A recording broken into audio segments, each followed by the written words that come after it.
நண்பர்கள் அனைவருக்கும் வணக்கம்.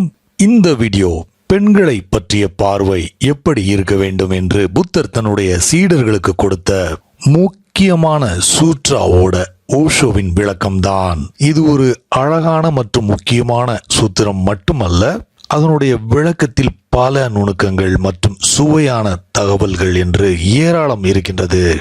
நண்பர்கள் தொடர்ந்து வரும் வீடியோக்களை தவறாமல் பார்க்குமாறு அன்போடு கேட்டுக்கொள்கிறேன்.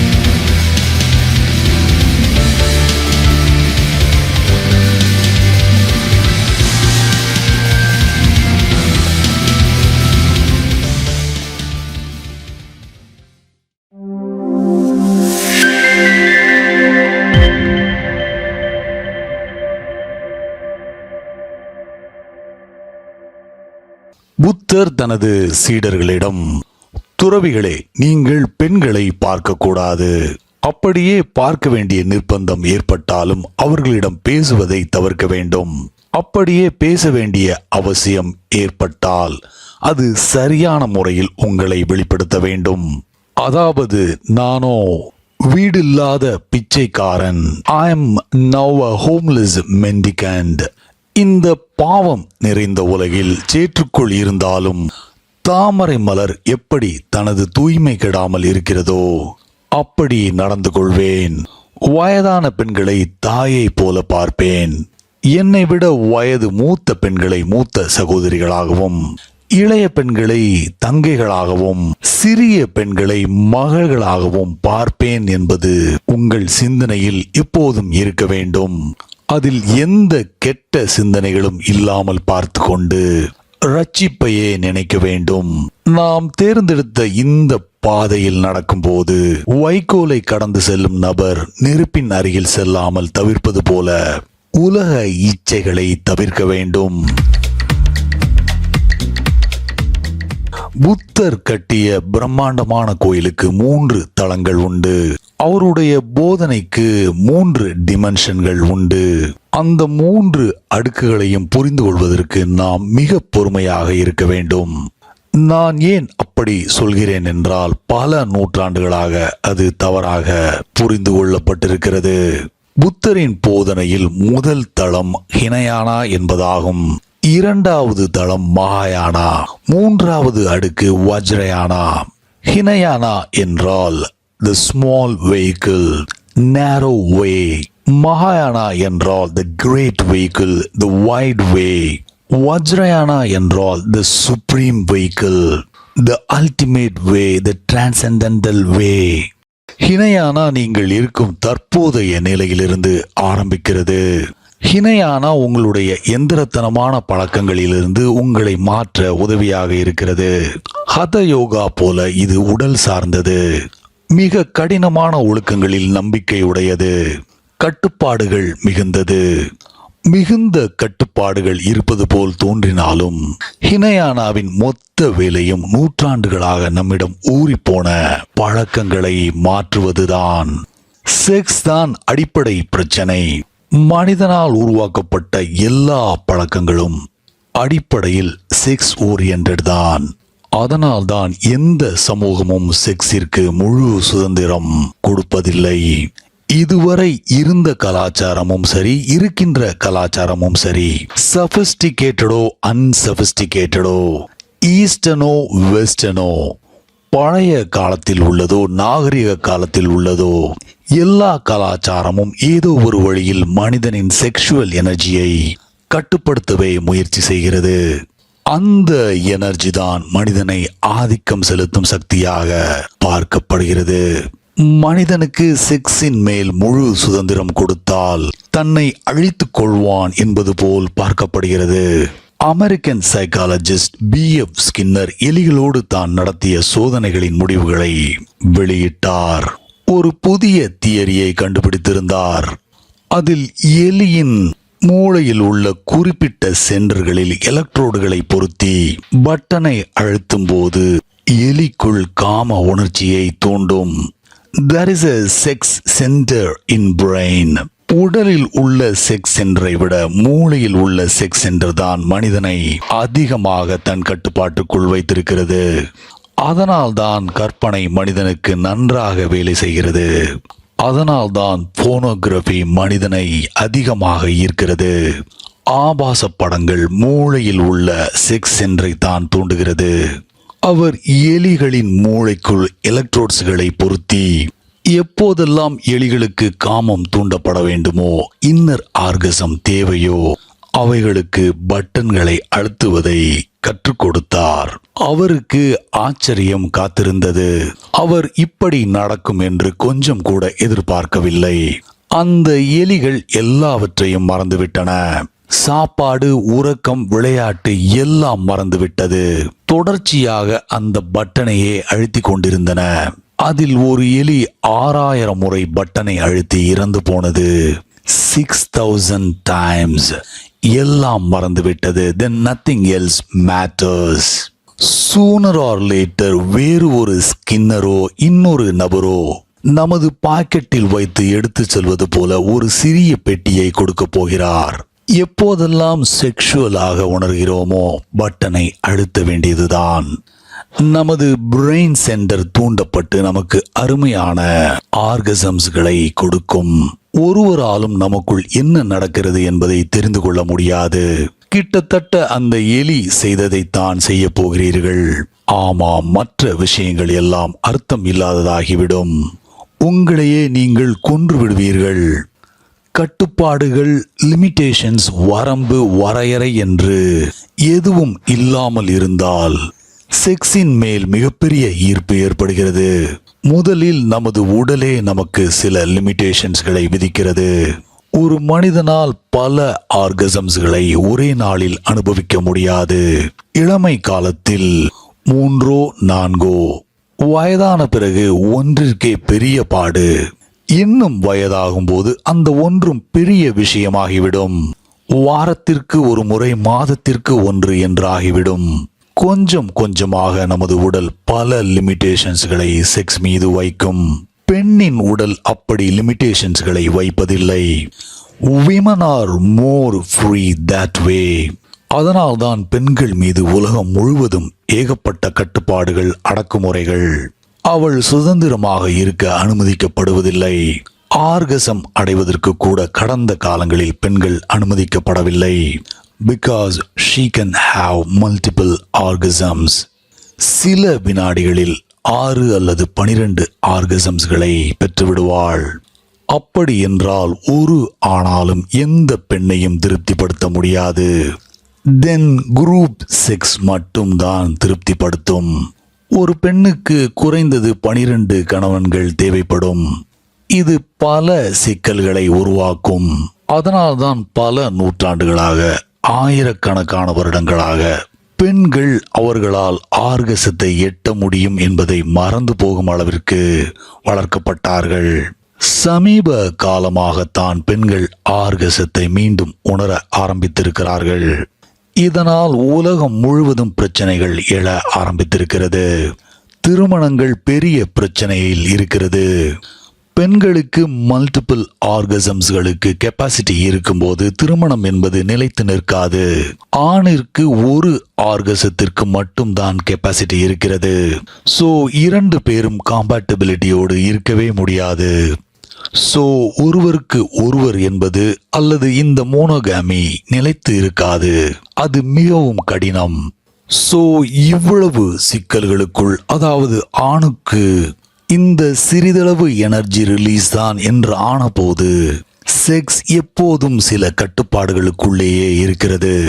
ஆனாலும் செக்ஸின் மீதுள்ள ஈர்ப்பு இருந்து கொண்டேதான் இருக்கிறது. அதை கட்டுப்படுத்தினாலும் சரி, அடக்கி வைத்தாலும் சரி, ஒழுங்குபடுத்தினாலும் சரி, அதில் எந்த வித்தியாசமும் இருக்க போவதில்லை. 24 மணி நேரமும் அதன் மீதுள்ள அட்ராக்ஷன் ஆறு ஓடுவது போல் தொடர்ச்சியாக இருந்து கொண்டேதான் இருக்கும். It is a continuum. நீங்கள் ஒருவேளை பணம் சம்பாதிக்கலாம் அல்லது சாப்பிடலாம், வேலை செய்யலாம். ஆனால் எது செய்தாலும் செக்ஸிற்காகவே செய்கிறீர்கள். எங்கோ ஒரு மூலையில் செக்ஸ் என்பதுதான் கோல் என்றாகிவிடுகிறது. இந்த பேட்டர்னை மாற்ற வேண்டும்.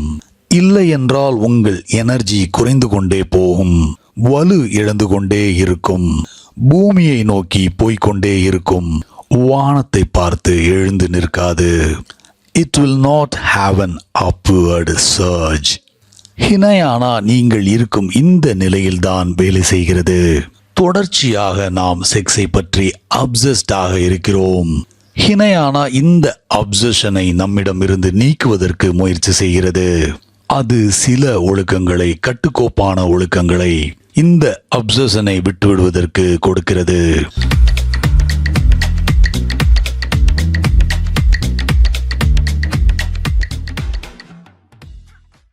ஹினயானா செக்ஸை விட்டுவிடுவதற்கு 4 ஸ்டெப்ஸ்களை சொல்கிறது. முதலாவது ஸ்டெப் சுத்தப்படுத்துதல், பியூரிஃபையிங். இரண்டாவது ஸ்டெப் என்ரிச்சிங். மூன்றாவது கிறிஸ்டலைசிங். நான்காவது டெஸ்ட்ராயிங். முதலில் உடலின் மொத்த சக்தியையும் செக்ஸிற்கு எதிராக நகர்த்த வேண்டும். so that பல ஜென்மங்களில் உருவான செக்ஷுவல் ஹேபிட்ஸ் தலையிடாமல் இருக்கும். அதுதான் பியூரிஃபையிங். நம்முடைய கான்சியஸ்னஸில் மாற்றம் இருக்கும். நாம் செக்ஷுவல் அப்சஷனில் இருந்து ஆன்டி செக்ஷுவாலிட்டியை நோக்கி நகர்கிறோம். இப்போது இந்த என்ரிச்சிங் என்று சொல்லப்படுகிற இரண்டாவது நிலையில் இந்த நான் செக்ஷுவாலிட்டியை நன்றாக அனுபவிக்க வேண்டும். You have to enjoy it. உங்களுடைய பிரம்மச்சரியத்தை நன்றாக கொண்டாட வேண்டும். ஏனென்றால் செலிபஸியை அப்படி கொண்டாடாமல் போனால் செக்ஸ் உங்களை பின்னோக்கி இழுக்கும். பிரம்மச்சரியத்தை கொண்டாடும் போது செக்ஸால் இழுக்கப்படுதல் முற்றிலுமாக போய்விடும். It will be gone forever. செக்ஸின் மேல் அப்சஷனாக இருப்பதற்கு காரணம் உங்களுக்கு வேறு எந்த விதமான செலிப்ரேஷன்களும் கொண்டாட்டங்களும் தெரியாது என்பதுதான். ஸோ உண்மையில் செக்ஸ் என்பது பிரச்சனை கிடையாது. உண்மையான பிரச்சனை நமக்கு வேறு எந்த கொண்டாட்டமும் தெரியாது என்பதுதான். இயற்கை நம்மை ஒரே ஒரு கொண்டாட்டத்திற்கு மட்டும்தான் அனுமதிக்கிறது. That is of sex. இயற்கை நமக்கு ஒரே ஒரு இன்பத்திற்கு தான் அனுமதிக்கிறது.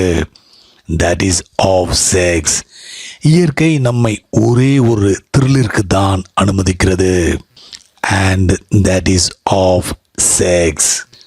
நாம் பிரம்மச்சரியத்தை நோக்கி நகர்ந்தால் நமக்காக ஒரு மிகப்பெரிய த்ரில் காத்திருக்கிறது என்று ஹினயானா சொல்கிறது.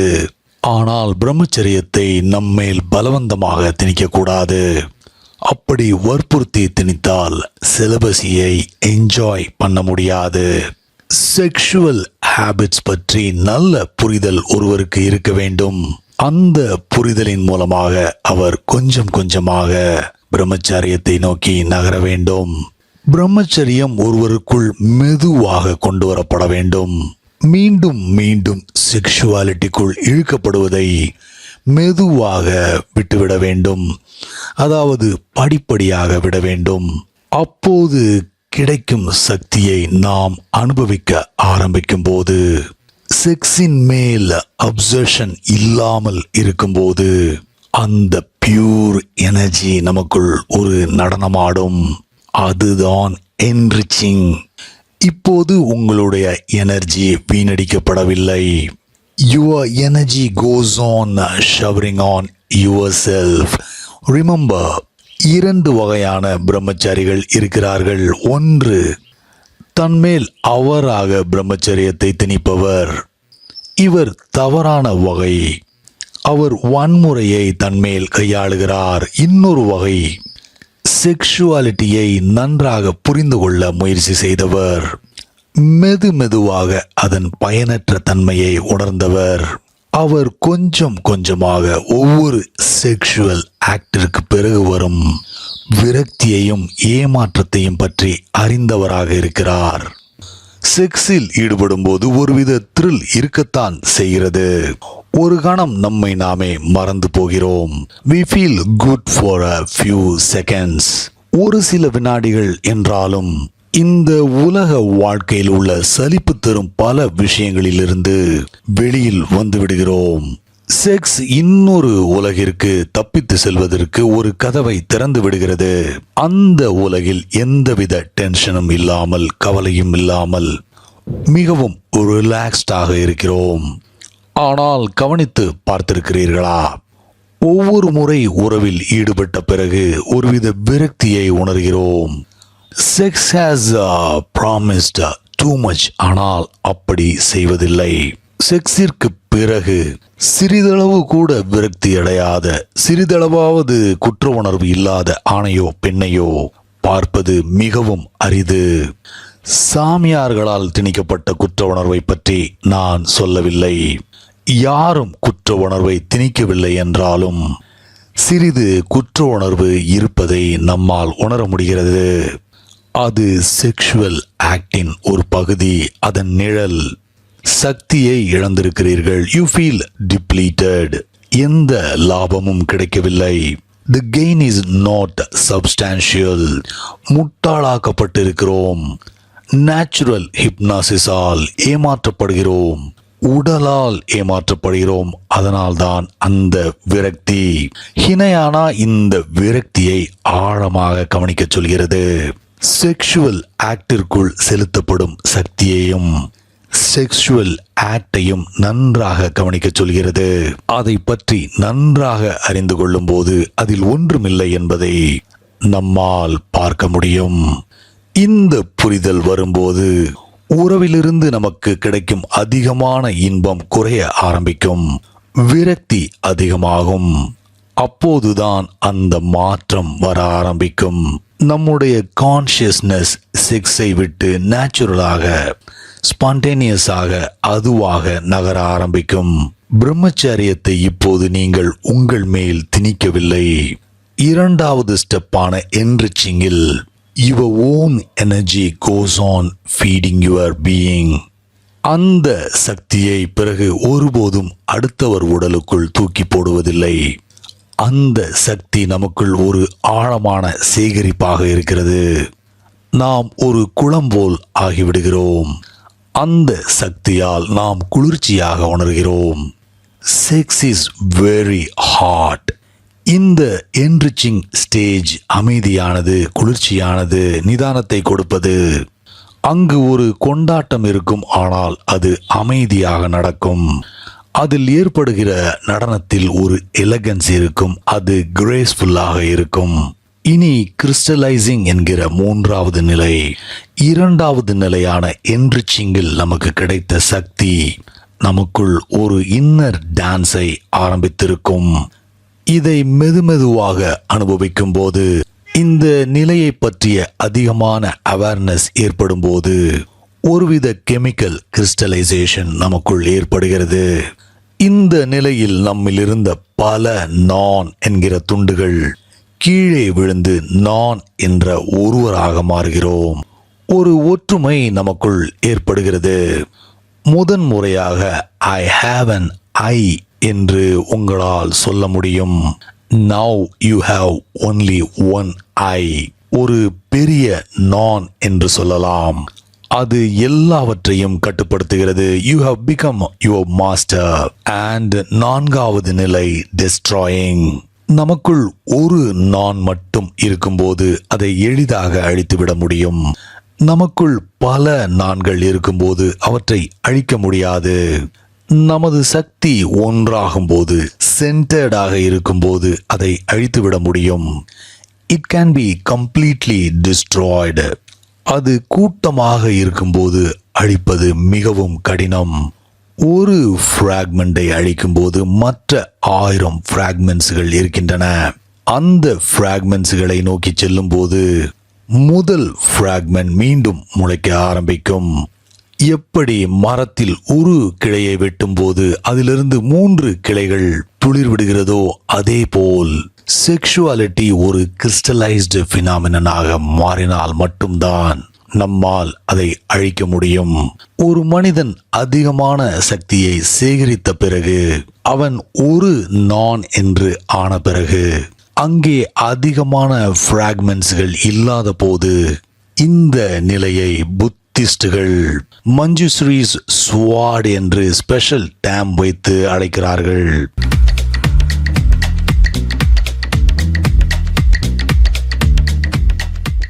நண்பர்களே, இந்த வீடியோ இன்னும் முடியல. இதோட தொடர்ச்சி 3வது பகுதியாக வெளியே வருது. மூன்றாவது பகுதியில் முக்கியமா மஞ்சுஸ்ரீ ஸ்வாட் என்பதின் விளக்கம், அதற்கு ஏன் இந்த பெயர் வந்தது, மற்றும் வழக்கம் போல புத்தரின் சூத்திரத்திற்கு ஊஷோவோட விளக்கம், அதில் பல சுவையான தகவல்கள் காத்திருக்கு. So please stay tuned.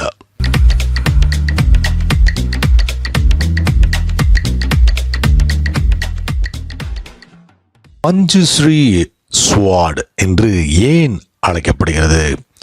புத்தரின் தலையாய சீடர்களில் ஒருவர்தான் இந்த மஞ்சுஸ்ரீ. அவர் கிறிஸ்டலைசேஷன் என்கிற மூன்றாவது நிலையை அடைந்தபோது ஒரே கணத்தில் தனது வாளை எடுத்து அதை முழுவதுமாக அழித்துவிட்டார். இன் a single moment. ஆரம்ப காலங்களில் அது படிப்படியான ப்ராசஸாக இருந்து வந்தது. எனவேதான் நூற்றாண்டுகளாக இது ஸ்வாட் ஆஃப் மஞ்சுஸ்ரீ என்று அழைக்கப்படுகிறது. ஒருவர் இந்த மூன்றாவது நிலையை அடைந்துவிட்ட பிறகு வாளை எடுத்து ஒரே வெட்டில் அதை முழுவதுமாக அழித்துவிட முடியும். இப்போது எதிரி என்பவன் இருக்கிறான். அவனை கண்டுபிடிப்பது அவ்வளவு கடினமல்ல.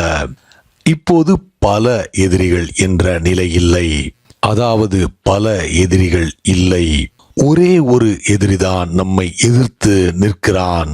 Perfect awareness, mindfulness, self remembering என்கிற இந்த வாள் மிகவும் கூர்மையானது. புத்தர் தன்னுடைய செக்ஷுவாலிட்டியை மொத்தமாக அழித்த போது ஒரு சிங்கம் போல் கர்ஜித்தார் என்று சொல்லப்படுகிறது. காரணம், முதன்முறையாக செக்ஷுவாலிட்டியில் இருக்கும் மொத்த அபத்தமும் அவருக்கு தெளிவானது. பல ஜென்மங்கள் ஏற்கனவே வீணடிக்கப்பட்டு விட்டன. பல ஜென்மங்களின் முட்டாள்தனமும் ஒட்டுமொத்தமாக களையப்பட்டு விட்டது. He was so happy he roared like a lion. நாம் பார்த்து கொண்டிருக்கும் இந்த சூத்திரம் இந்த 4 நிலையை பற்றியதுதான். எனவே சூத்ராவிற்குள் நுழைவதற்கு முன்னால் இன்னும் சில விஷயங்களை புரிந்து கொள்ள வேண்டும். The second vehicle, அதாவது இரண்டாவது வாகனம் மகாயானா என்று சொல்லியிருந்தேன். ஒருவரின் செக்ஷுவல் எனர்ஜி இனிமேல் ஒருபோதும் அடுத்தவரின் உடல் மீது அப்சஸ்ட் ஆக இல்லாத போது, நாம் மொத்தமாக அடுத்த நபரின் உடல் மீது வைத்திருந்த பற்றிலிருந்து சுதந்திரமான பிறகு, இப்போது நமது சக்திக்கு முழு சுதந்திரம் கிடைத்துவிட்ட பிறகு, தென் மகாயானா என்கிற புத்தர் எழுப்பிய கோவிலின் இரண்டாவது தளத்திற்கு வாய்ப்பு இருக்கிறது. மகாயானா நம்மாலும் அன்பாக இருப்பதற்கு வாய்ப்பு இருக்கிறது என்ற நிலையை உருவாக்குகிறது. வழக்கமாக செக்ஸ் மனிதர்களை அன்பு செய்ய வைக்கிறது என்று நினைக்கிறோம். Sex can never make people loving. செக்ஸால் அது முடியாத காரியம். செக்ஷுவாலிட்டி தான் அன்பு வளர்வதற்கு தடையாக இருக்கிறது. காரணம், அதே சக்தி தான் அன்பாக மாற வேண்டியுள்ளது. அது செக்ஸால் அழிக்கப்பட்டு விடுகிறது. அது அன்பாக மாறுவதற்கு அதே சக்தி ஹார்ட் சென்டரை நோக்கி நகர வேண்டும். ஹினயானா செக்ஸ் சென்டரில் வேலை செய்கிறது, மகாயானா ஹார்ட் சென்டரில் வேலை செய்கிறது. அது அன்பு, பிரார்த்தனை, இந்த இரண்டும் இப்போது டெவலப் ஆக வேண்டும் என்று சொல்கிறது. இப்போது சக்தி இருக்கிறது, நீங்கள் அன்பு செய்யலாம். சக்தி இருக்கிறது, பிரார்த்தனையும் செய்யலாம். மகாயானா இஸ் a loving effort.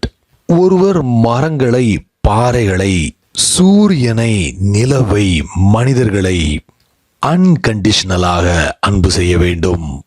இப்போது அன்பில் செக்ஷுவாலிட்டி இல்லை. It is very cool, it is very tranquil. மகாயானா செக்ஸை பார்த்து பயப்படுவதில்லை. But Hinayana is afraid of sex. காரணம், நாம் செக்ஸை பற்றி அதிகமாக அப்சஸ்டாக இருக்கிறோம். நாம் மகாயானாவிற்கு எதிர் திசையில் நகர வேண்டும். இனி புத்தரின் கோவிலின் மூன்றாவது தளம் வஜ்ரயானா. வஜ்ரயானா என்றால் வைரம். இது மிக முக்கியமான பாடம், அதனால் புரிந்து கொள்வதும் சிரமம்தான். வஜ்ரயானாவை கிட்டத்தட்ட புத்திஸ்ட் தந்திரா என்று சொல்லலாம். வைரம் என்று பெயர் வருவதற்கு காரணம், வைரத்தால் எதை வேண்டுமானாலும் எவ்வளவு கடினமான பொருளையும் வெட்ட முடியும். Diamond cuts everything. வஜ்ரயானாவும் முற்றிலுமாக எல்லா ஆசைகளையும் எல்லா அட்டாச்மெண்ட்ஸ்களையும் வெட்டிவிடும்.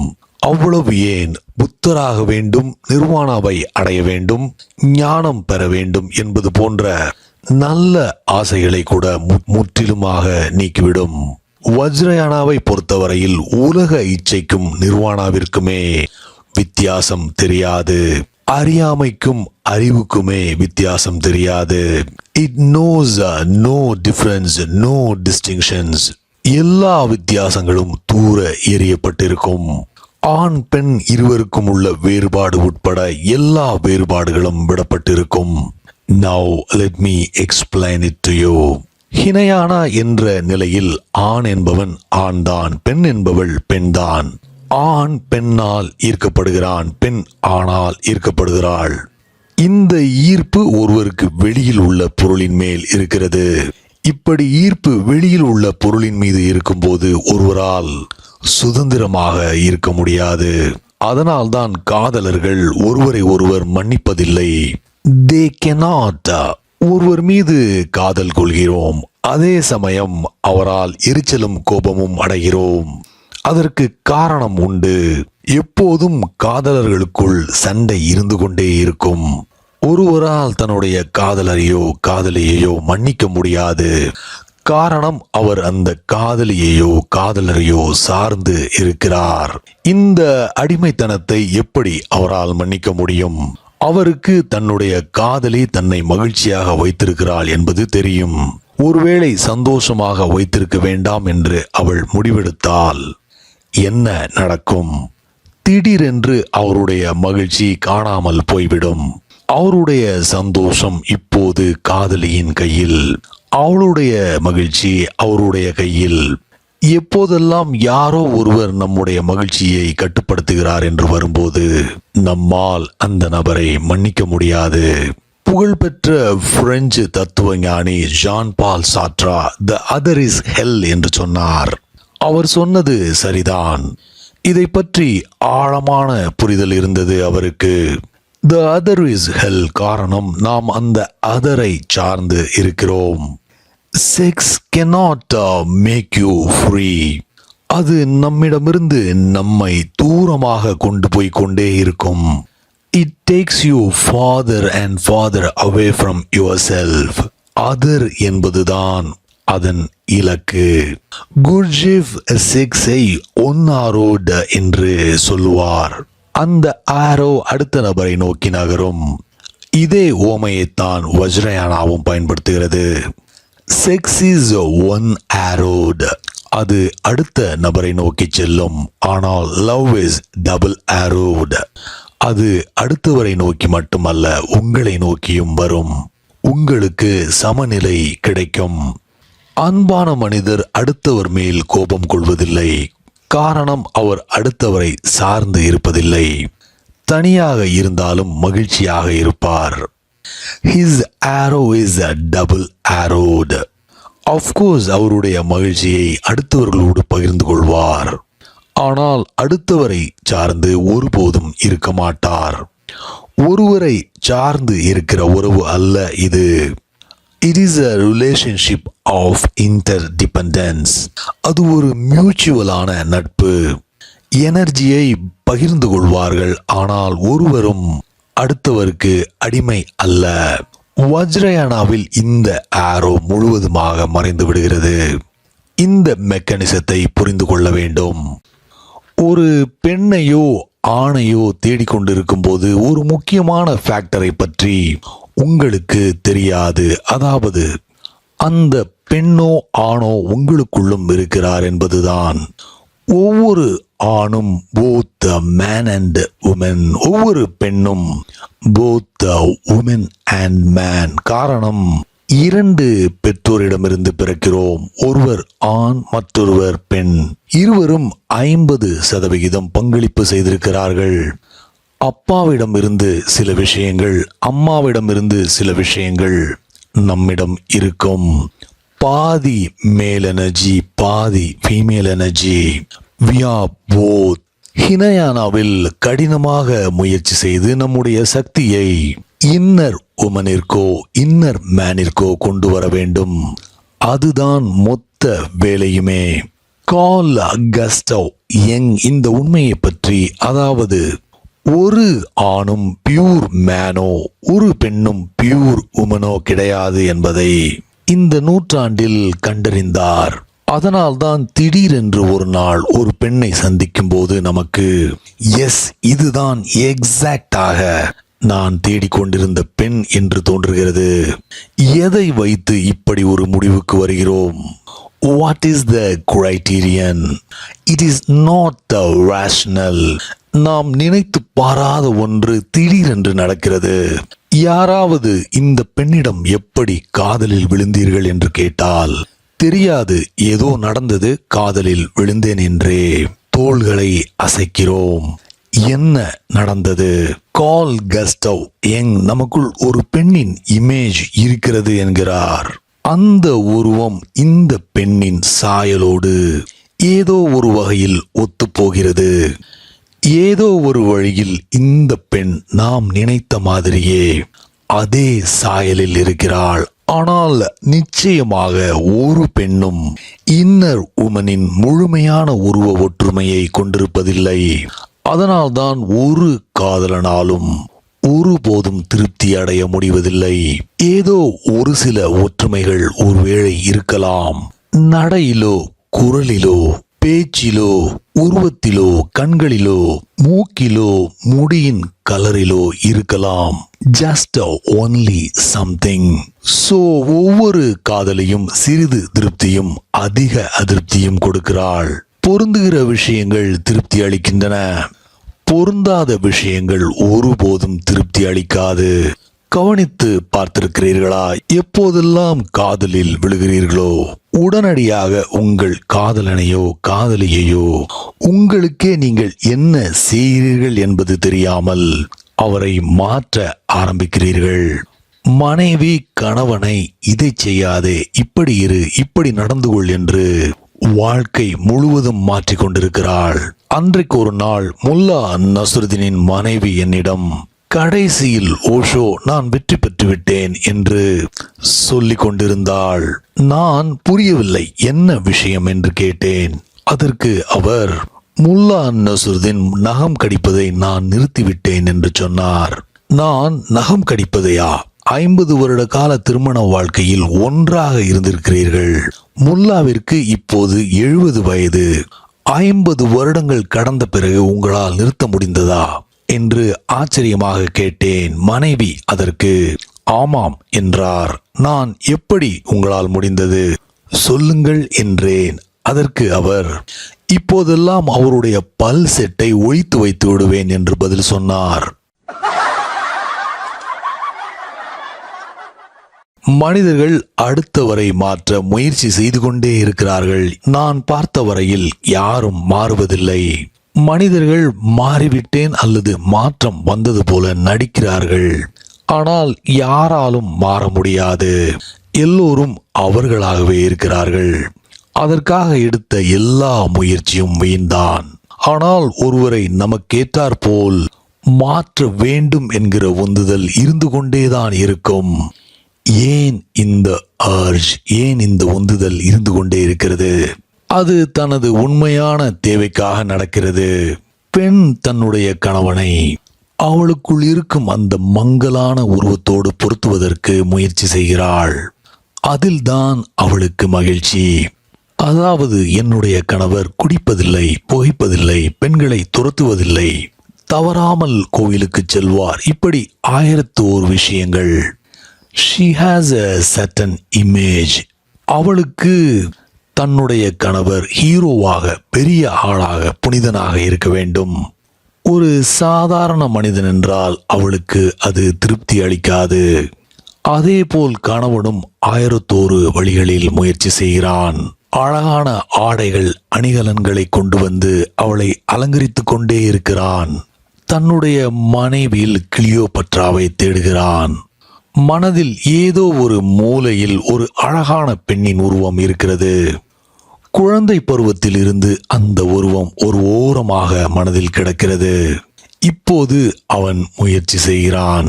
நான் கேள்விப்பட்ட ஒன்று, ஒரு முதியவர் தன்னுடைய பேரனிடம், புதிதாக பக்கத்து வீட்டிற்கு குடிவந்திருக்கும் சின்ன பெண்ணை உனக்கு பிடித்திருக்கிறதா என்று கேட்டார். அவருடைய பேரன் அதற்கு எலிசபெத் டெய்லர் என்று சொல்ல முடியாது, இருந்தாலும் ஷீ இஸ் நைஸ் என்று பதில் சொன்னான்.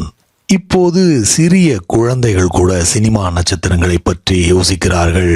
அவள் எலிசபெத் டெய்லர் இல்லை, ஆனால் நைஸ். இந்த கான்ஃப்ளிக்ட், இந்த குழப்பம் தொடர்கிறது.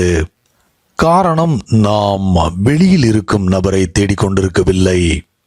ஹினயானா நம்மை வெளியில் தேடுவதிலிருந்து மாற்றுகிறது. அது close your eyes to the outside என்று சொல்கிறது.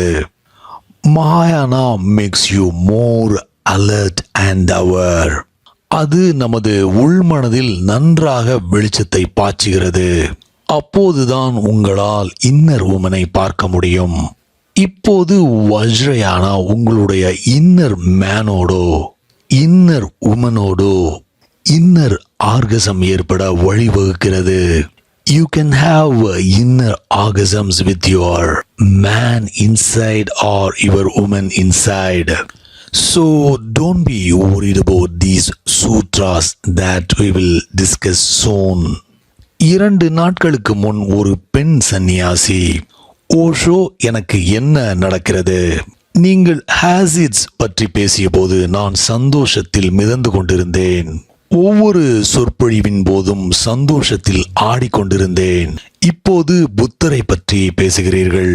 அன்றிலிருந்து நான் மிகவும் டிப்ரெஸ்டாக இருக்கிறேன். புத்தரோ உடலில் ஒன்றுமில்லை, அது கழிவுகளை சுமந்து வரும் பை என்று சொல்கிறார். நான் இது போன்ற சொற்பொழிவை கேட்க விரும்பவில்லை என்று எனக்கு கடிதம் எழுதியிருந்தார். யாருக்கும் இதை பற்றி கேட்க விருப்பம் இருக்காது என்று எனக்கு தெரியும். புத்தரை கடந்து சென்றால் மட்டும்தான் உங்களால் ஹசிட்ஸை அடைய முடியும். Hasidism is Vajrayana. It is ultimate flowering.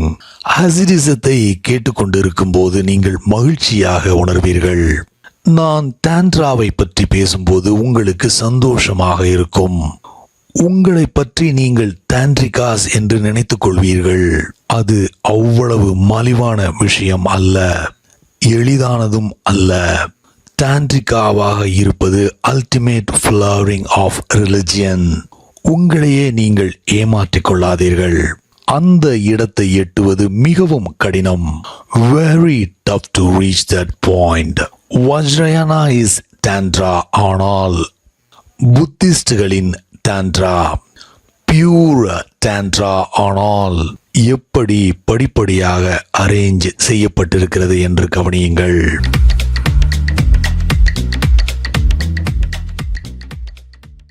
முதல் ஸ்டெப்பான ஹினயானா பார்ப்பதற்கு கட்டுப்பாடுகள் அதிகம் உள்ளது போல் தோன்றும். ஆனால் புத்தர் நம்முடைய பழைய பழக்க வழக்கங்களை மாற்றவில்லை என்றால், இந்த எந்திரத்தனமான வாழ்க்கையை மாற்றவில்லை என்றால், நான் செய்வது சரிதான் என்று சப்பை கட்டுகள் சொல்லிக்கொண்டு மீண்டும் மீண்டும் செய்த தவறுகளையே செய்து கொண்டு உங்களால் வாழ்ந்து கொண்டிருக்க முடியும். இதை பல முறை செய்திருக்கிறோம். எத்தனை முறை அழகான ஆணுடனோ பெண்ணுடனோ காதலில் விழுந்துள்ளோம். அது எத்தனை நாட்கள் நீடித்தது. ஆனால் ஒரு நாள் புத்தர் சொன்னது சரியாக இருக்கும். அதாவது அந்த அழகான பெண்ணோ அல்லது ஆணோ ஒரு நாள் திடீரென்று அசுத்தங்கள் சுமந்து நிற்கும் பை என்பதை உணர்கிறோம். அஃப்கோர்ஸ், ஒருவர் ஹனிமூனில் இருக்கும்போது இந்த சூத்திரங்கள் அவரை கவர்ந்து இழுக்காது. தேனிலவில் இருந்து கொண்டு புத்தரின் சூத்திரத்தை ஒருபோதும் தொடாதீர்கள். டிவோர்ஸ் கோர்ட்டுக்கு செல்லும் போது இந்த சூத்திரங்கள் தேவையான ஒன்றாக தெரியும். உங்களால் உடனடியாக அதை புரிந்து கொள்ள முடியும். ஒரு நாள் அல்டிமேட் டிவோர்ஸ் என்பதும் வரும். அல்டிமேட் டிவோர்ஸ் என்பது அழகான ஆணையோ பெண்ணையோ தேடுவது அபத்தமானது என்பதை புரிந்து கொள்ளும் நாள். டிவோர்ஸுகள் பல முறை வாழ்க்கையில் நடந்திருக்கிறது. ஆனால் மீண்டும் மீண்டும் மறந்து விடுகிறோம். நீதிமன்றத்தில் வழக்கு நடந்து கொண்டிருக்கும் போதே அடுத்த காதலில் விழுந்து விடுகிறோம். ஒரு சிறையில் இருந்து விடுதலை பெற்று வெளியில் வருவதற்கு முன்னதாக அடுத்த சிறைக்குள் நுழைந்து விடுகிறோம். சங்கிலியால் பிணைக்கப்பட்ட வாழ்க்கை நமக்கு மிகவும் பழகி போன ஒன்று. சுதந்திரம் என்பது நமக்கு கசப்பாக தெரியும். எனக்கு கடிதம் எழுதிய அந்த டிப்ரெஸ்டாக இருப்பதாக சொன்ன பெண் சன்னியாசிக்கு நான் சொல்லிக்கொள்ள விரும்புவது, அந்த மன இறுக்கம் உங்கள் இதயத்தின் ஆழத்தில் எதையோ தொந்தரவு செய்கிறது. புத்தர் சொல்வதில் ஏதோ ஒரு உண்மை இருக்கிறது. உங்களால் அதை தவிர்க்க முடியாது, ஆனால் அதை தவிர்க்க விரும்புகிறீர்கள். யாருக்குத்தான் இந்த உண்மை தேவை? மக்கள் பொய்களையே விரும்புகிறார்கள். பொய்கள் மிகவும் சௌகரியமானது. Truth is always destructive, shattering. ஆனால் வேகமாக எந்த முடிவுக்கும் வர வேண்டாம் என்பதுதான் புத்தரோட முதல் தளத்தின் போதனை. இரண்டாவது தளம் மிகவும் ரிலாக்ஸ்ட் ஆனது. முதல் தளம் பல போராட்டங்கள் நிறைந்தது. ஹினயானா போராட்டம்தான். மகாயானா is very relaxed and graceful. மூன்றாவது ஸ்டெப் மிகப்பெரிய கொண்டாட்டம். இதில் தான் நாம் எல்லா ஒழுக்கங்களையும் கடந்து செல்கிறோம். இதுதான் புத்தரின் பாதையில் இருக்கும் அழகு. It is very scientific. ஒவ்வொரு படியும் முக்கியமானது. ஒரு படியை தவறவிட்டாலும் மொத்த கட்டிடமும் உடைந்து விழுந்துவிடும். மொத்தமாக கோயில் காணாமல் போய்விடும். ஹினயானா ஒழுக்கங்கள் நிறைந்தது. மகாயானா ரிலாக்ஸ்டான ஒழுக்கங்களை கொண்டது. வஜ்ரயானா ஒழுக்கங்கள் இல்லாதது. அந்த நிலையில் ஒருவர் முழு சுதந்திரத்தை அடைந்து விட்டார். ஆனால் அந்த முழு சுதந்திரத்தை நாம் சம்பாதிக்க வேண்டும். ஹினயானா உடலை அடிப்படையாக கொண்டது. நாம் உடலில் இருக்கும்போது வாழ்க்கையை சொட்டுகளாகத்தான் அனுபவிக்க முடியும். இன்ஃபேக்ட் இங்கே சீமனை விந்து என்று அழைக்கிறார்கள். விந்து என்றால் சொட்டு, டிராப். நம்மால் செக்ஸை சொட்டு சொட்டாகத்தான் அனுபவிக்க முடியும். உருவத்தில் பெரிதாக இருக்கும் நாம் சந்தோஷத்தை சொட்டு சொட்டாகத்தான் அனுபவிக்க முடிகிறது என்பதில்தான் திருப்தியை விட விரக்தியே அதிகம் வருகிறது. நான் கேள்விப்பட்ட ஒன்று, உயிரியல் பூங்கா ஒன்றில் உடல் பருமன் அதிகம் உள்ள யானைகள் ஒன்று திரண்டு மறியல் போராட்டம் நடத்தி கொண்டிருந்தன. அந்த வழியாக தற்செயலாக வந்த சிங்கம் எதற்காக இந்த மறியல் போராட்டம் என்று கேட்டது. போராட்டத்தில் இருந்த ஒரு யானை இவர்கள் கொடுக்கும் சிறிய அளவு உணவுக்காக வேலை பார்த்து பார்த்து மிகவும் களைத்து விட்டோம் என்று பதில் சொன்னது. செக்ஸும் அப்படித்தான், ஜஸ்ட் ஒர்க்கிங் ஃபார் பீனட்ஸ். திபெத்தில் ஒரு உருவகம், ஒரு மெட்டபார் வழக்கத்தில் உண்டு. அதை அவர்கள் பிரேட்டா என்று சொல்வார்கள். பிரேட்டா என்றால் ஹங்கிரி கோஸ்ட் என்று அர்த்தம். அந்த பெரும் பசி எடுத்த பேயை வார்த்தைகளால் விளக்கும் போது அதற்கு யானை வயிறு, நூலளவு கழுத்து, ஊசியின் கண்ணளவு வாய் என்று விவரிப்பார்கள். இப்படி ஒரு உருவம் இருந்தால் நிச்சயமாக அந்த பேய் எப்போதும் பசியுடன் தான் இருக்க வேண்டும். காரணம், ஊசியின் கண் அளவுதான் வாய். 24 மணி நேரமும் சாப்பிட்டு கொண்டே இருக்கும். ஆனால் யானையின் வயிறு, அதனால் சாப்பிட்டு கொண்டே இருந்தாலும் பசி இருந்து கொண்டேதான் இருக்கும். That is how sexuality is. We are vast. நமது உருவம் பெரியது. நாம் பெரிய சைஸில் இருக்கிறோம். நமக்கு எல்லைகளோ வரையறைகளோ லிமிட்ஸோ கிடையாது. எனவே மகிழ்ச்சியும் நம்மை போல் பெரிதாக இருந்தால் மட்டும்தான் அது நமக்கு திருப்தி அளிக்கும். And sex is just trip trip, drop and drop. நமக்கு அது நல்லதொரு பொழுதுபோக்காக வேண்டுமானால் இருக்கும், நம்மை மகிழ்விக்கும், ஆனால் நம்மை திருப்திப்படுத்தாது. செக்ஸ் மனநோயை உண்டாக்குகிறது. காரணம், செக்ஸால் உங்களை ஒருபோதும் திருப்திப்படுத்த முடியாது. நவ் இந்த பைத்தியக்கார உலகத்தில் இந்த பைத்தியக்கார மனிதர்களை கவனித்து பாருங்கள். உங்களால் ஏதாவது ஒரு இடத்தில் செக்ஷுவல் ப்ராப்ளத்தை எப்போதும் பார்க்க முடியும். அதனால்தான் சிக்மண்ட் ஃப்ராய்டு எல்லா நோய்களுக்கான காரணங்களும் ஏதோ ஒரு விதத்தில் செக்ஸோடு தொடர்புடையது என்று சொல்கிறார். Too much sex obsession becomes neurotic. உடலில் மட்டும் வாழும்போது நாம் நியூராட்டிக்காக மாறுவதற்கு வாய்ப்பு அதிகம். நாம் இன்னும் கொஞ்சம் உடலை விட்டு உயரே செல்ல வேண்டும். We have to go higher than the body. இரண்டாவது லேயரை புத்தர் இதயம் என்று அழைக்கிறார். மனது என்றும் சொல்லலாம், இதயம் அதைவிட நல்ல சொல். இதயத்தில் மனதும் அடங்கும். இதயம் விசாலமானது, திருப்தியானது, அதில் போதுமான இடம் இருக்கும். You feel more free. Love is more free than sex. அன்பு பறந்து விரிந்து கிடக்கும் வானமான வஜ்ரயானா. புத்தர் இதற்கு இரக்கம், கருணை என்று பெயர் கொடுக்கிறார்.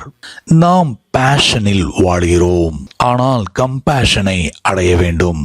Fashion is obsession, neurosis. இரக்கம், கருணை நம்முடைய சக்தி முழுமையடைந்த நிலை.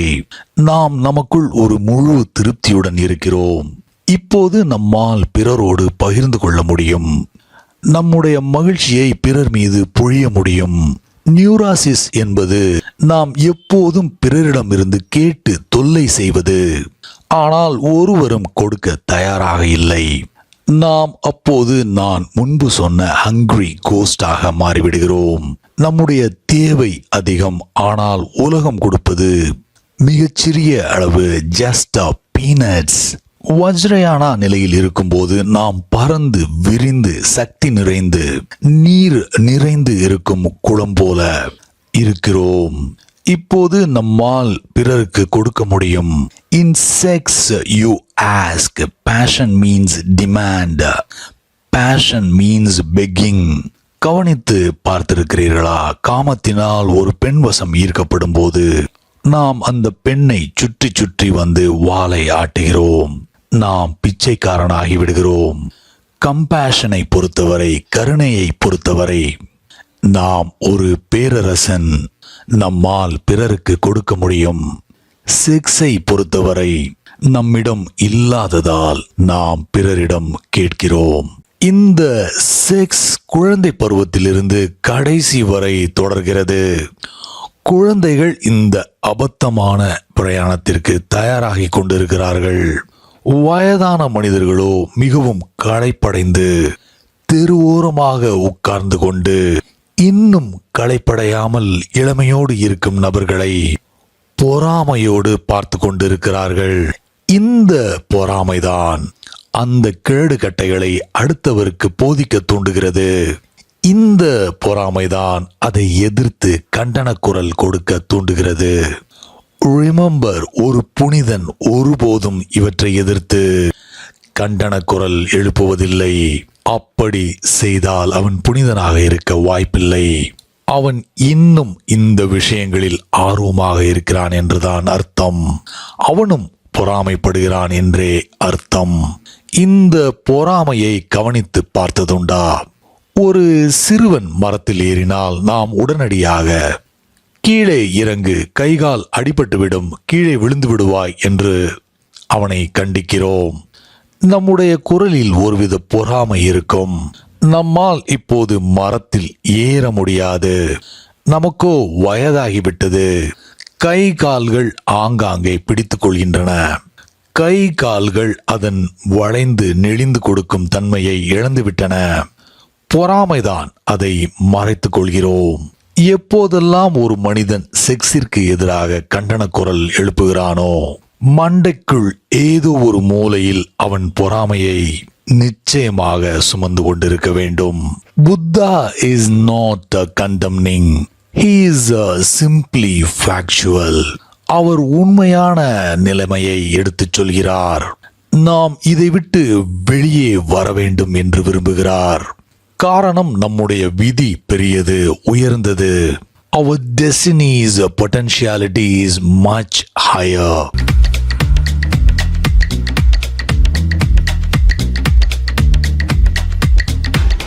ஒரு வயதான பெண் இன்சூரன்ஸ் கம்பெனியின் அலுவலகத்திற்கு சென்றார்.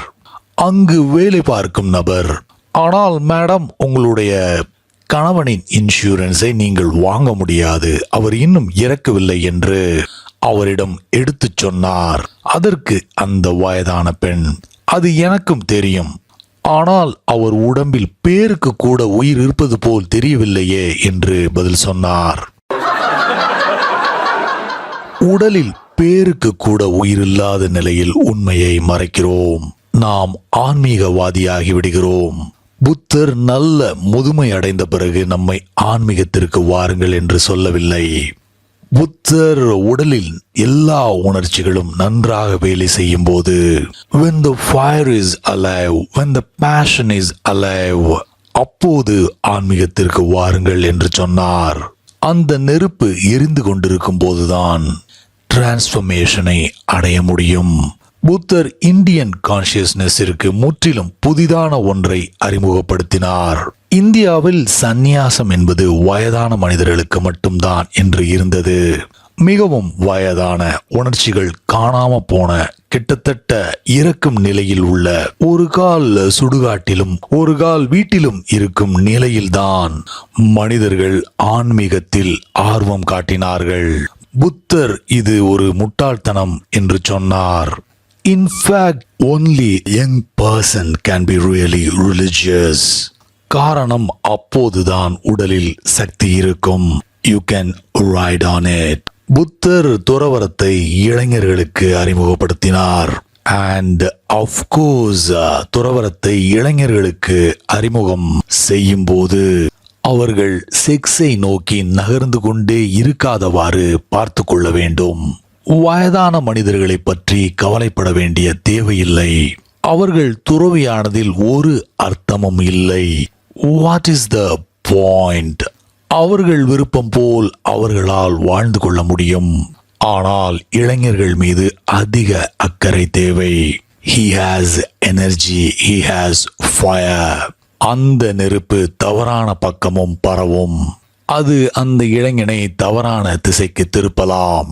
He is very fresh and inexperienced. அவனுக்குத்தான் இந்த சூத்திரங்கள் மிகவும் உதவியாக இருக்கும். முல்லா நஸ்ருதீன் என்னிடம் பின்வரும் சம்பவத்தை சொன்னார். என்னுடைய மாமியார் ஒரு விதவை. அவருக்கு 82 வயது. அவரை வீட்டை விட்டு வெளியில் சென்று வரட்டும் என்ற நல்ல எண்ணத்தில் அவருக்கு டேட் ஒருவரை அரேஞ்ச் செய்தேன். பிறகு அன்று இரவு எனது மாமியார் தாமதமாக வீடு திரும்பினார். மிகவும் அப்செட்டாக இருந்தார். என்ன நடந்தது என்று கேட்டேன். அதை ஏன்பா கேட்கிற என்றார் கடுப்பாக. 3 முறை அந்த மனிதரின் முகத்தில் அடிக்க வேண்டியதாயிற்று என்று சொன்னார்.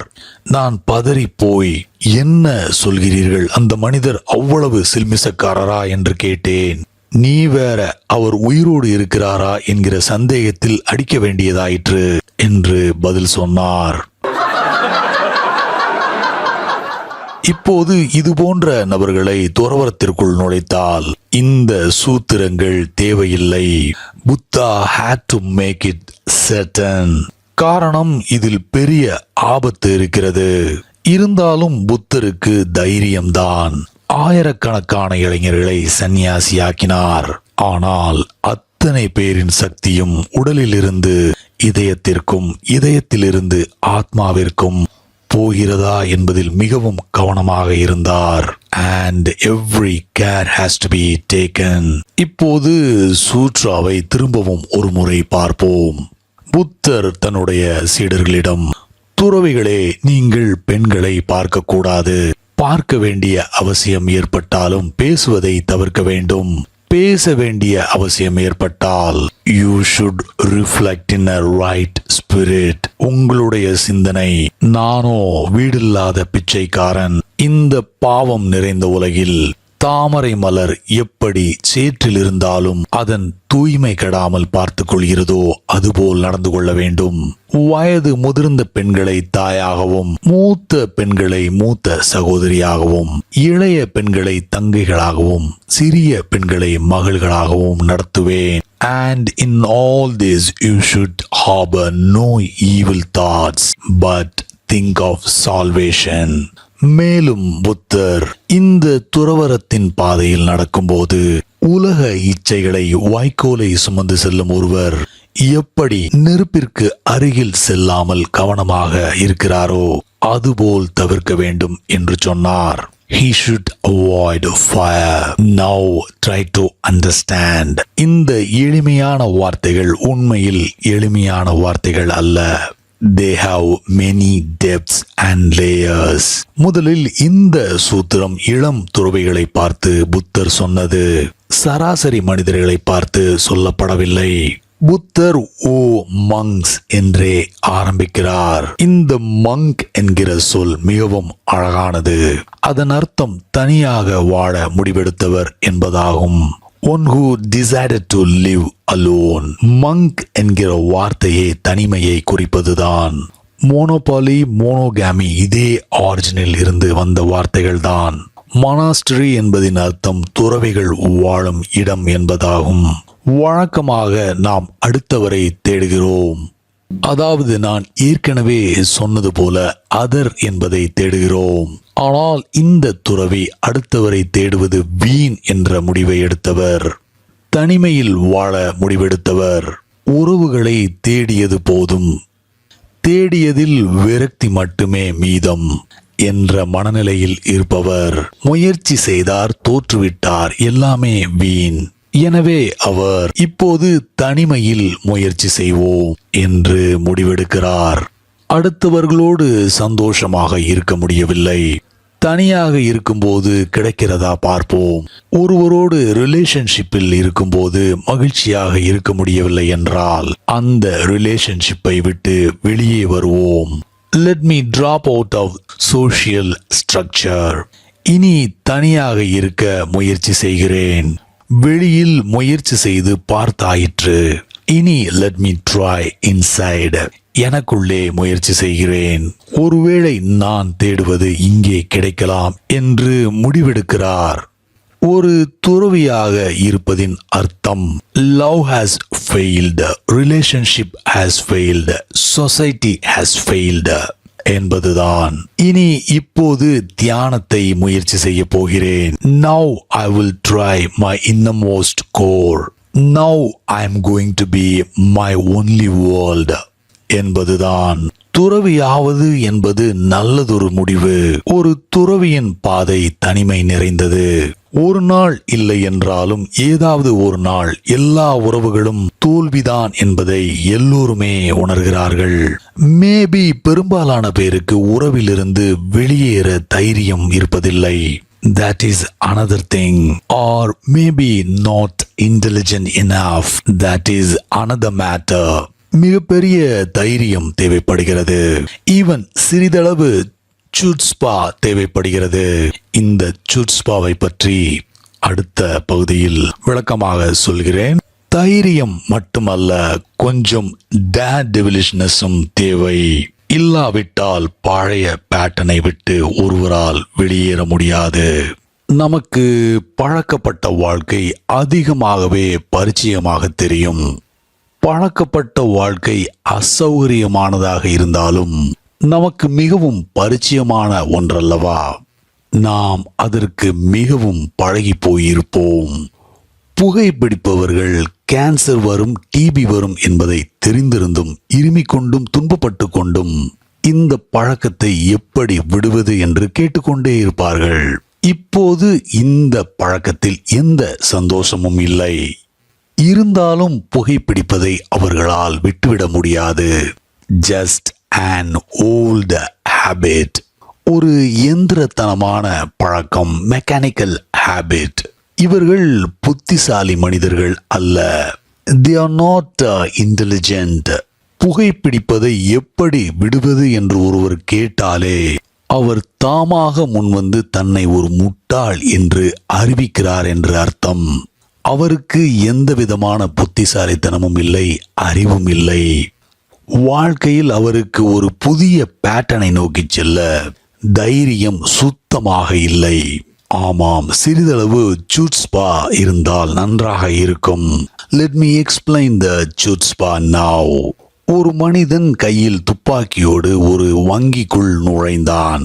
துப்பாக்கியை காட்டி கேஷியரிடம் $50,000 கொடுக்குமாறு மிரட்டினான். கேஷியருக்கு சாவதை தவிர வேறு வழி இல்லாததால் $50,000 உடனடியாக எடுத்து வைத்தார். இப்போது அந்த துப்பாக்கியை வைத்திருந்த மனிதன் அந்த பணத்தை எடுத்துக்கொண்டு அடுத்த கவுண்டருக்கு போய் அந்த பணத்தை வைத்து அதே வங்கியில் வங்கி கணக்கு தொடங்க முயற்சி செய்தார். இதுதான் சுட்ஸ்பா. அல்லது இதைவிட பெட்டரான கதை இருக்கிறது. ஒரு மனிதன் தனது பெற்றோர் 2 பேரையும் கொலை செய்துவிட்டு கையும் களவுமாக மாட்டிக்கொண்டான். பிறகு நீதிபதியிடம் தனக்கு கருணை காட்டுமாறு வேண்டினான். நீதிபதி கருணையா உனக்கா, எதன் அடிப்படையில் என்று கேட்டார். அதற்கு அந்த கொலைகாரன் இப்போது நான் அனாதை என்று பதில் சொன்னான்.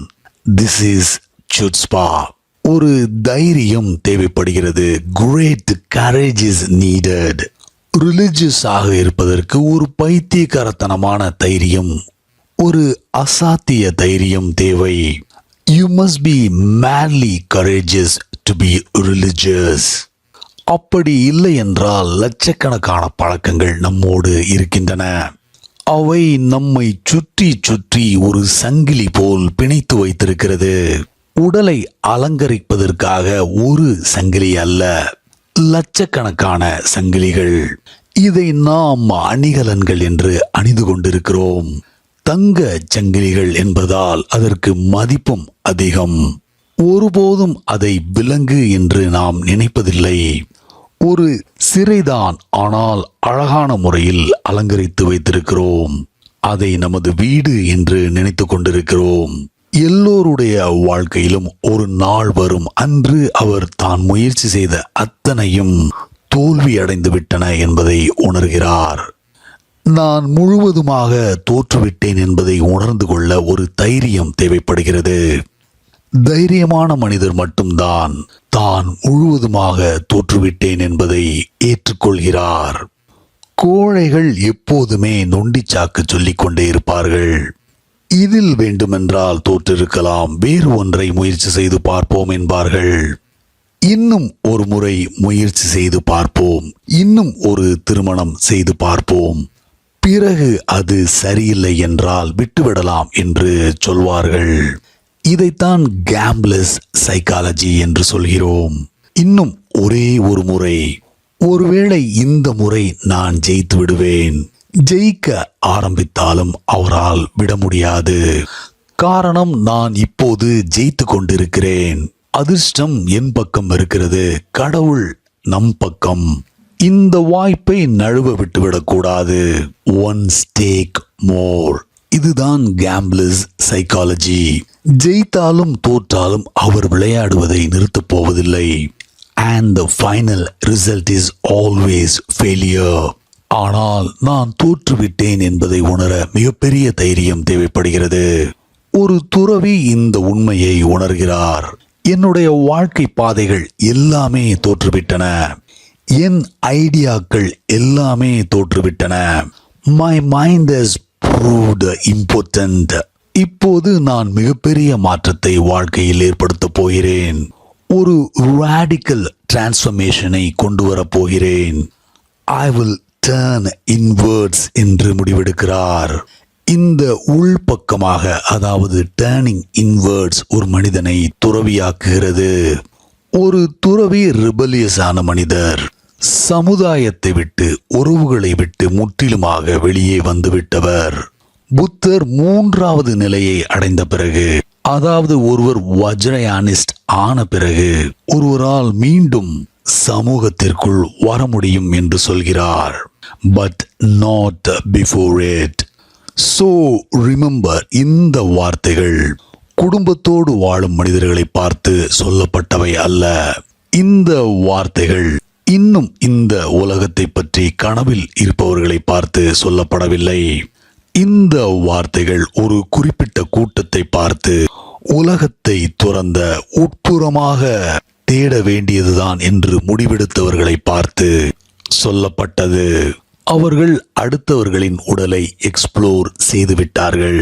ஆனால் அடுத்தவர்களை பொறுத்தவரையில் உடலை தாண்டி அவர்களை எக்ஸ்ப்ளோர் செய்ய முடியாது. உடலை தாண்டி ஆழமாக செல்ல முடியாது. இந்த மனிதர்கள் இவற்றையெல்லாம் வேண்டாம் என்று முடிவெடுத்தவர்கள். இப்போது அவர்களுடைய இதயத்தையே எக்ஸ்ப்ளோர் செய்யும் முயற்சியில் இறங்கிவிட்டவர்கள். உங்களுக்கு ஆச்சரியமாக இருக்கும், புத்தர் தன்னுடைய சீடர்களிடம் கனவில் கூட இந்த சூத்திரத்தை கடைபிடிக்க வேண்டும் என்று சொன்னார்.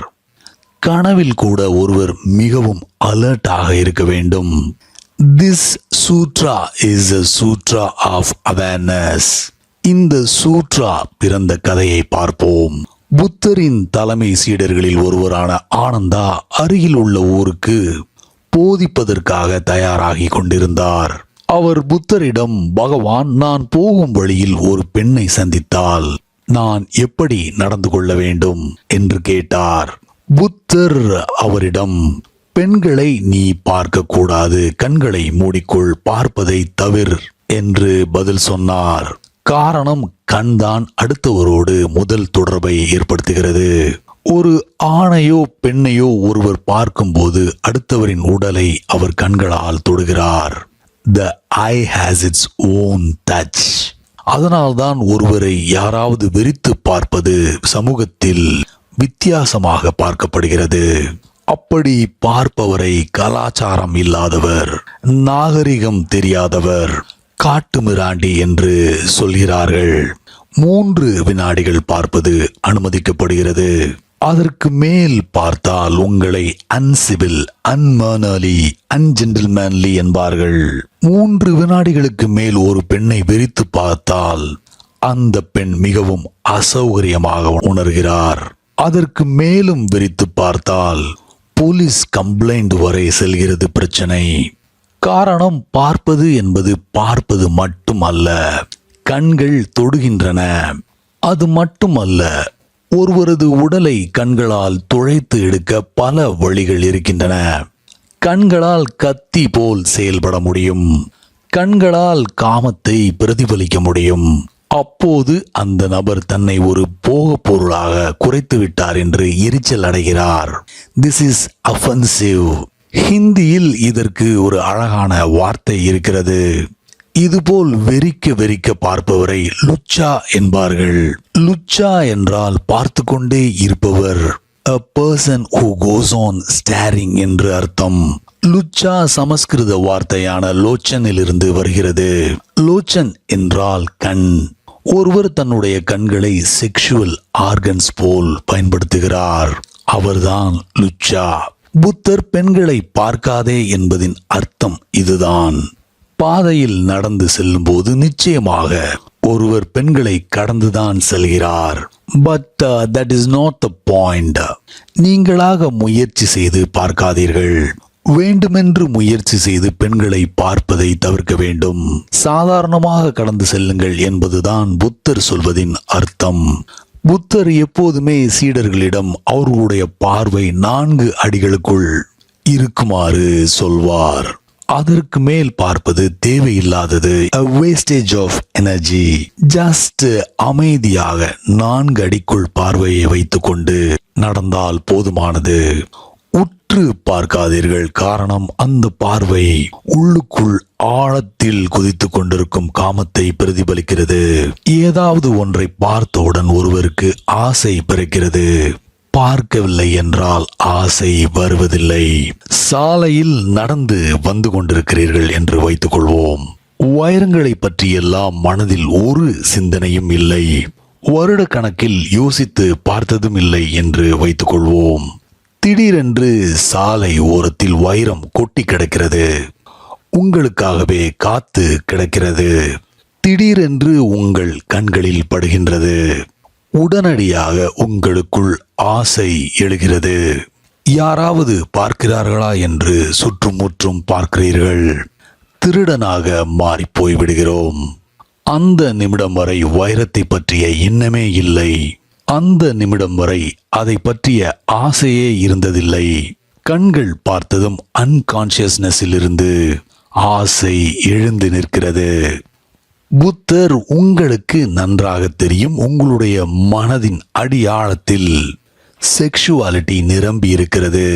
எனவே பெண்களை உற்று பார்க்காமல் இருப்பது நல்லது. இல்லாவிட்டால் மீண்டும் மீண்டும் அடிமனதில் இருக்கும் ஆசை தூண்டப்பட்டு கொண்டே இருக்கும். அவ்வாறு மீண்டும் மீண்டும் தூண்டப்பட்ட ஆசைக்கு ஓய்வே இல்லாமல் போய்விடும் என்று சொன்னார். அண்ட் ஒரு துறவியோ உறவுகளை உதறிவிட முடிவெடுத்தவர். எனவே பார்க்க வேண்டிய சூழ்நிலை ஏற்பட்டால் என்ன செய்வது என்று ஆனந்தா கேட்டதாக சொல்லப்படுகிறது. எனவே புத்தர் ஓகே, பார்க்க வேண்டிய சூழ்நிலை இருந்தால் பேசுவதை தவிர்த்து விடுங்கள் என்று பதில் சொன்னார். காரணம், ஒரு பெண்ணிடம் பேசாமல் இருந்தால் அந்த பெண்ணோடு தொடர்பு ஏற்படுத்த வழியே இல்லை. உறவானது பேசுவதிலிருந்து ஆரம்பிக்கிறது. ஒரு பெண்ணிற்கு அருகில் மணிக்கணக்கில் ஒருவர் உட்காரலாம். ஆனால் பேசாமல் உட்கார்ந்திருந்தால் ஒரு பாலம் ஏற்பட வழியே இல்லை. ரயிலிலோ பேருந்திலோ பயணம் செய்யும் போது ஒரு பெண்ணோடு நெருக்கடியான இடத்தில் உட்கார வேண்டிய சூழல் ஏற்படலாம். ஆனால் அவரோடு பேசவில்லை என்றால் பாலம் அமைய வழியே இல்லை. இருவரும் நெருக்கமாக இருந்தாலும் தூரமாகவே இருக்கிறார்கள். பேச ஆரம்பித்தால் தூரம் விலகி போகும். வார்த்தைகள் தான் இருவரையும் இணைக்கிறது. Animals have sex but no sexuality. மனிதனிடம் செக்ஸும் இருக்கிறது, செக்ஷுவாலிட்டியும் இருக்கிறது. செக்ஸ் உடல் சார்ந்தது, செக்ஷுவாலிட்டி மூளைக்கு தொடர்புடையது. நாம் பேசும்போது நமது பேச்சு செக்ஷுவலாக இருக்க முடியும். மிருகங்கள் உறவு கொள்கின்றன, அது பிசியாலஜிக்கல் ஆக்ட். அவை பேசுவதில்லை. மிருகங்களுக்கு எந்த மொழிகளும் கிடையாது. ஆனால் மனிதனுக்கு மொழிகள் உண்டு. மொழியானது மனிதன் கையில் இருக்கும் மிகப்பெரிய சக்தி வாய்ந்த ஆயுதம். அதை வைத்து மனிதனால் ஒருவரிடம் தொடர்பு ஏற்படுத்த முடியும், உறவு ஏற்படுத்த முடியும். வார்த்தைகளால் ஒருவரை கவர்ந்து இழுக்க முடியும். வார்த்தைகளால் ஒருவரை அவமானப்படுத்தவும் முடியும்.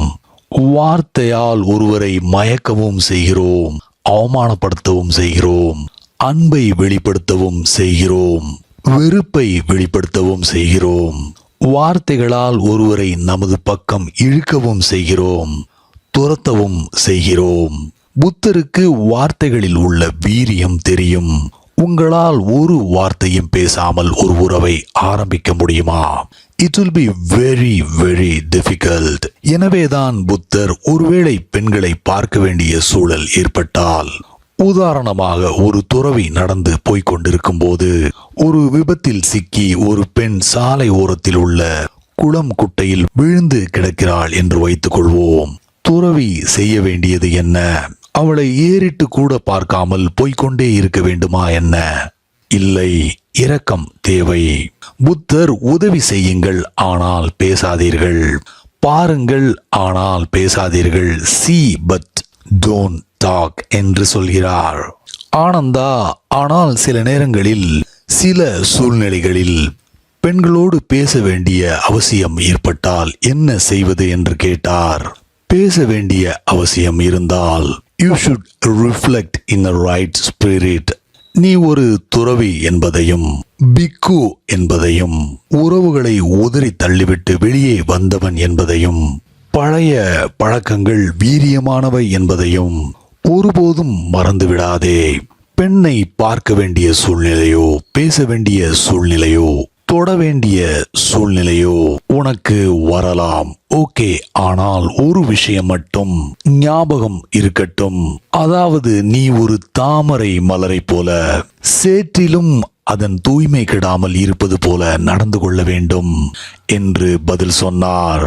Your awareness is your only shelter. Be mindful that you are pure awareness. மனிதனின் சைக்காலஜியை உற்று கவனித்தது உண்டா? தன்னுடைய தாயையோ சகோதரிகளையோ பார்க்கும்போது ஏன் மனிதனுக்கு கேவலமான சிந்தனைகள் வருவதில்லை? சகோதரியும் பெண்தான். யாரோ ஒருவர் சகோதரியோடு காதலில் விழுவார், ஆனால் இவனால் முடியாது. சோ ஒரு நபரை சகோதரி என்று அழைத்த அடுத்த நிமிடம் இருவருக்கும் இடையில் ஒரு இடைவெளி ஏற்படுகிறது. குழந்தை பருவத்தில் இருந்து இதற்கு பக்குவப்படுத்தப்பட்டிருக்கிறோம். சகோதரனுக்கும் சகோதரிக்கும் இடையிலான உறவு புனிதமானது என்று பழக்கப்படுத்தப்பட்டிருக்கிறோம். புத்தர் துறவியாகிவிட்ட ஒருவர் குறைந்தபட்சம் தன்னுடைய ஆரம்ப காலத்தில் இது போன்ற தடைகளை உருவாக்க வேண்டும் என்கிறார். சகோதரி என்று அழைக்கிற அடுத்த வினாடி ஏதோ ஒன்று மறைந்து விடுகிறது. It is a conditioned reflex. அங்கே செக்ஸ் becomes irrelevant. ஒருவரை அம்மா என்று அழைக்கும் போது அங்கே செக்ஸ் என்பதே இல்லாமல் போய்விடுகிறது. துறவற பாதையில் நடக்கும்போது எப்படி வைக்கோலை சுமந்து வரும் மனிதன் நெருப்புக்கு அருகில் செல்லாமல் கவனமாக இருக்கிறானோ அதே போல் உலக இச்சைகளை தவிர்க்க வேண்டும். இதுதான் முதல் நிலை. இரண்டாவது நிலையில் அன்பாக இருப்பதற்கு அனுமதிக்கப்படுகிறோம். காரணம், பழைய பழக்கங்கள் ஒழிக்கப்பட்டு விட்டன. எனவே பயம் இல்லை. மூன்றாவது நிலையில் முழுவதுமாக எல்லா ஒழுக்கங்களில் இருந்தும் விடுபட்டு சுதந்திரமாக இருக்க அனுமதிக்கப்படுகிறோம். ஏனென்றால் நம்முடைய அவேர்னஸ் நிரந்தரமான ஒன்றாக நமக்குள் மாறிவிடுகிறது. இப்போது ஒரு பெண்ணை பார்த்ததும் இது என் அம்மா, இது என்னுடைய சகோதரி என்று நினைக்க வேண்டிய தேவை ஏற்படுவதில்லை. மூன்றாவது நிலையான வஜ்ரயானாவில் நாம் நம்முடைய இன்னர் உமனோடு தொடர்பு ஏற்படுத்துகிறோம். அப்போது வெளியே இருக்கும் பெண்களோடு நமக்கு இருக்கும் ஈர்ப்பு மறைந்து விடுகிறது. இன்னர் உமனோடு தொடர்பு ஏற்படுத்திய அடுத்த வினாடி நாம் தேடி தேடி கிடைக்காமல் இருந்த பெர்ஃபெக்ட் உமனை சந்தித்து விட்டோம். உங்களுடைய பெர்ஃபெக்ட் உமனை கண்டடைந்து விட்டீர்கள். Yin and yang. They have become a circle. They have joined. Hindu மித்தாலஜியில் வரும் அர்த்த நாரீஸ்வர் என்பதின் தியரி இதுதான். சிவனில் பாதி ஆண் பாதி பெண். சிவா மகாதேவா, அதாவது கிரேட்டஸ்ட் காட் என்று அழைக்கப்படுகிறார். ஏன் கிரேட் காட் என்று அழைக்கப்படுகிறார்? Because Shiva has come to meet the inner woman. Shiva ultimate unity ஆகிறார். ஆண் பெண் இரண்டுமே மறைந்து விடுகிறது. இதே பினாமினன் தான் ஒரு புத்தருக்குள்ளும் நடக்கிறது. புத்தரை சுற்றி ஒரு கருணை, ஒரு ஃபெமினைன் பியூட்டி, ஒரு சக்தி, ஒரு பலம் இருக்கும். சக்தியும் பலமும் ஆணிலிருந்து வருகிறது, கருணை பெண்ணிலிருந்து வருகிறது. Buddha is tremendously powerful and yet tremendously fragile. புத்தரின் முகத்தை பாருங்கள், so feminine. இந்தியாவில் புத்தருடைய சிலையை மீசையோ தாடியோ வைத்து வடிப்பதில்லை. அவருடைய முகம் முற்றிலும் ஃபெமினைன் என்பதை உணர்த்துவதற்காகத்தான் மீசை தாடி இல்லாமல் வடிக்கப்படுகிறது. அதனால் அவருக்கு ஏதோ ஹார்மோன் குறைபாடு என்றோ அவருக்கு தாடி வளராது என்றோ அர்த்தம் இல்லை. நாம் தான் சிலைகளை அப்படி வடிப்பதில்லை. மகாவீரருக்கும் தாடி வைப்பதில்லை. 24 தீர்த்தங்கரர்களுக்கும் தாடி மீசை வைப்பதில்லை. ஏதோ 1-2 பேருக்கு வேண்டுமானால் தாடி வளராமல் போகலாம். எல்லோருக்குமா ஹார்மோன் குறைபாடு? அவர்கள் நிச்சயமாக அருமையான தாடிகளை வைத்திருக்க வேண்டும். அவர்கள் உள்ளே இருக்கும் பெண்ணை சந்திக்க வந்திருக்கிறார்கள். 2 பேரும் ஒருவரானார்கள் என்பதை சிம்பாலிக்காக உணர்த்துவதற்குத்தான்.